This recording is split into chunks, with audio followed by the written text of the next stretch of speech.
The two most mysterious angels in the Bible. Number 1. The Ophanim. The Ophanim may be the strangest angels in the Bible. Ophanim is the ancient Hebrew word for wheels. The singular is Ophim. Of particular interest are the wheels of the throne of God, mentioned in Ezekiel's vision. Ophanim are mentioned in Ezekiel 1:15 through 21. The Bible is brimming with incredible imagery, and God gives us a look into a realm to which human eyes rarely have access through His holy word. We are never disappointed when we enter Scripture, eager to learn more about God, His methods, and His intentions. The mysteries of the universe, the heavens, and spiritual creatures are revealed in the pages of the Bible so that we can better understand Him. The Ophanim reveal our God as King and affirm the sovereignty of His reign. Ezekiel has been in exile for 5 years when God appeared to him by a river in Sheba, which is now in the Middle East. God used this encounter to start Ezekiel's ministry as a prophet by showing him an astounding vision. It is easier to define the Ophanim depicted in Ezekiel's vision after considering the entirety of the revelation. God chooses to open the heavens in front of Ezekiel's temporal eyes. Ezekiel witnesses a foreboding cloud of lightning and flame coming from the direction of the north. Within the cloud, 4 lighted beings shine brightly. Although the beings appear as humans, they are not human in any way. Each possesses 4 different faces: 1 human face, 1 lion face, 1 ox face, and 1 eagle face. The prophet doesn't record these creatures by name in Ezekiel 1, where the recounting of his vision begins. But by chapter 10, they're identified as cherubim. Ezekiel 1:15 to 21. Now as I looked at the living beings, behold, there was 1 wheel on the ground beside the living beings, for each of the 4 of them. The appearance of the wheels and their workmanship was like sparkling topaz, and all 4 of them had the same form, their appearance and workmanship being as if 1 wheel were within another. Whenever they moved in any of their 4 directions without turning as they moved. And for their rims, they were high and awesome, and the rims of all 4 of them were covered with eyes all around. Whenever the living beings moved, the wheels moved with them, and whenever the living being rose from the earth, the wheels rose also. Wherever the spirit was about to go, they would go in that direction, and the wheels rose just as they did, for the spirit of the living beings was in the wheels. Whenever those went, they went, and whenever those stopped, they stopped. And whenever those rose from the earth, the wheels rose just as they did, for the spirit of the living beings was in the wheels. What Ezekiel saw or described in this passage is difficult to visualize in its entirety. It is presumably an image of a magnificent chariot with 4 wheels that is being the throne of God. The scene gives the impression of continuous motion and activity, not only on the part of the living beings themselves, but also on the part of the throne that God sits on. The sense seems to be that the wheels and their workings could be moved in any direction, but there was no sense of chaos or disorder to their movements. A popular Bible commentator stated about this, like a ball bearing, they could move in any direction without any steering mechanism. As for their rims, they were so high they were awesome, and their rims were full of eyes. Again, it's difficult to imagine in one's mind exactly what Ezekiel saw or stated in this passage. The description of full of eyes was how John described the cherubim themselves. The sense is of excellent knowledge and intelligence. They are not dead metal. Their livingness is shown by their eyes, with which they can see the way, and by their life link with the living creatures above them. The 4 wheels and their workings moved in step with the 4 cherubim as they rotated.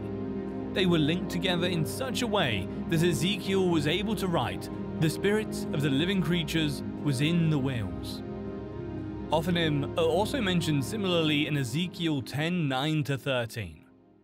Ezekiel 1:18 describes eyes in reference with the wheels.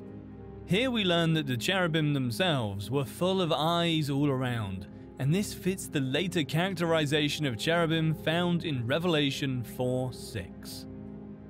The image seems bizarre to the modern reader, but one must remember that this is a visionary experience and surrealistic features may overwhelm realism. In the passages above, the throne of God is set on wheels, Ophanim, and then pushed by 4 angels. There are wheels inside of wheels at cross angles, with the effect that the throne can move in any direction without having to turn. The angels who are powering the throne also have 4 faces, one facing each direction, so they can likewise travel in any order without turning. The angels are identified as cherubim. The Ophanim has been a point of fascination for many, and later Jewish apocalyptic writers gave them a life of their own. The wheels themselves came to be identified as a distinct category of angel, the Ophanim. Seraphim and cherubim are mentioned in scriptures as angels, and to this some have added the Ophanim, also spelled Ophanim. Ezekiel sees a crystal vault that is so awe-inspiring that the only word that comes to mind for him to use to describe it is awesome. This vault is located above the heads of the 4 cherubim and the Ophanim. Above the vault, he sees a brilliant and glittering throne, and high above the throne, he sees what is described as the appearance of the likeness of the glory of the Lord. Ezekiel immediately falls face down after having his eyes opened to the majesty of God's splendor, and he then hears the booming voice of the Almighty, instructing him in his mission to bring the punishment of God onto Israel for their disobedience. Why do some refer to the Ophanim as angels?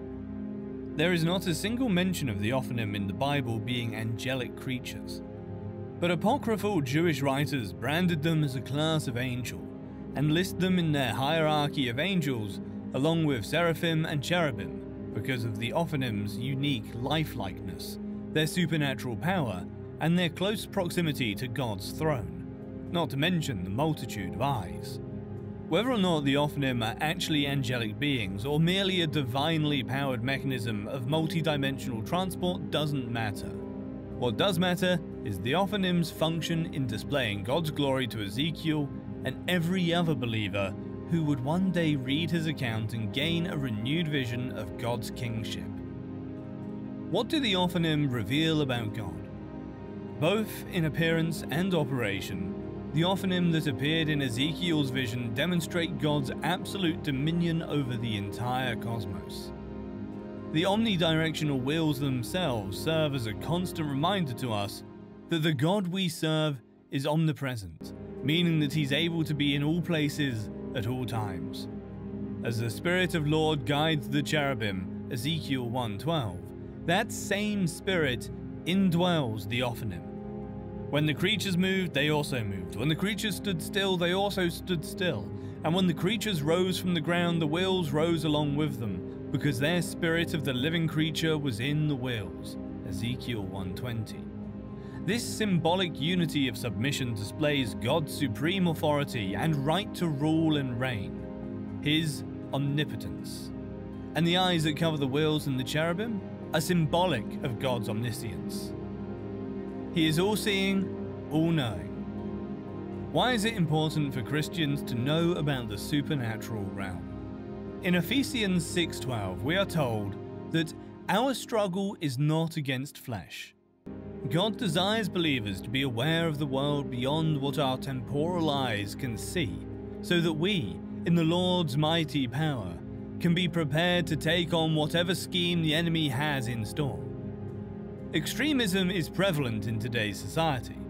On one end of the scale, there are believers who downplay the supernatural part of their faith and insist on maintaining a naturalistic worldview, which is characterized by an exclusive reliance on the truths of doctrinal teachings for day-to-day living.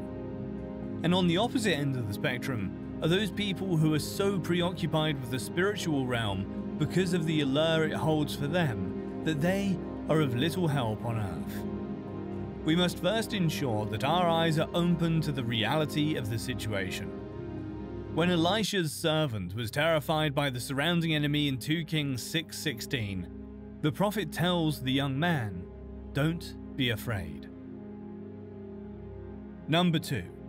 The Angel of the Lord. Who is this angel? There are numerous accounts of angels briefly manifesting themselves in the physical realm and making face-to-face appearances with people who God was actively working with at the time. These accounts can be found all throughout the Bible. When looking at the scriptures in the Old Testament that describe human interactions with angels, there is one being that stands out above all the others for several different reasons.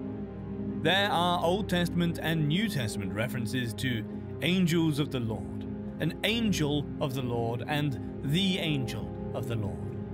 Using the definite article, the implies a unique being, separate from the other angels. The angel of the Lord speaks as God identifies himself with God and exercises the responsibilities of God. The angel of the Lord made an appearance to Balaam. The angel appeared when Balaam went on a journey to curse the people of God. Numbers 22:21-18. So Balaam arose in the morning, saddled his donkey and went with the leaders of Moab. But God was angry that he was going, and the angel of the Lord took his stand in the road as an adversary against him. Now he was riding on his donkey, and his 2 servants were with him. When the donkey saw the angel of the Lord standing in the road with his sword drawn in his hand, the donkey turned off from the road and went into the field. Balaam struck the donkey to guide her back onto the road. Then the angel of the Lord stood in a narrow pathway of the vineyards, with a stone wall on this side and on that side. When the donkey saw the angel of the Lord, she pressed herself against the wall and pressed Balaam's foot against the wall, so he struck her again. Then the angel of the Lord went further and stood in a narrow place where there was no way to turn to the right or to the left. When the donkey saw the angel of the Lord, she lay down under Balaam. So Balaam was angry and struck the donkey with his staff. Then the Lord opened the mouth of the donkey, and she said to Balaam, "What have I done to you, that you have struck me these 3 times?" This duplicity within the prophet resulted in the peculiar and amusing scene between an animal with keen spiritual sense and a human being who was spiritually as dumb as a rock. The following conversation, which takes place between a faithful donkey and an unfaithful prophet, is not to be missed. Then the Lord opened Balaam's eyes, and he saw the angel of the Lord standing in the road with his sword drawn. So he bowed low and fell face down. The angel of the Lord asked him, "Why have you beaten your donkey these 3 times? I have come here to oppose you because your path is a reckless one before me. The donkey saw me and turned away from me these 3 times. If it had not turned away, I would certainly have killed you by now, but I would have spared it." Balaam said to the angel of the Lord, "I have sinned. I did not realize you were standing in the road to oppose me. Now if you are displeased, I will go back." The angel of the Lord said to Balaam, "Go with the men, but speak only what I tell you." So Balaam went with Balak's officials. Numbers 22:31-35.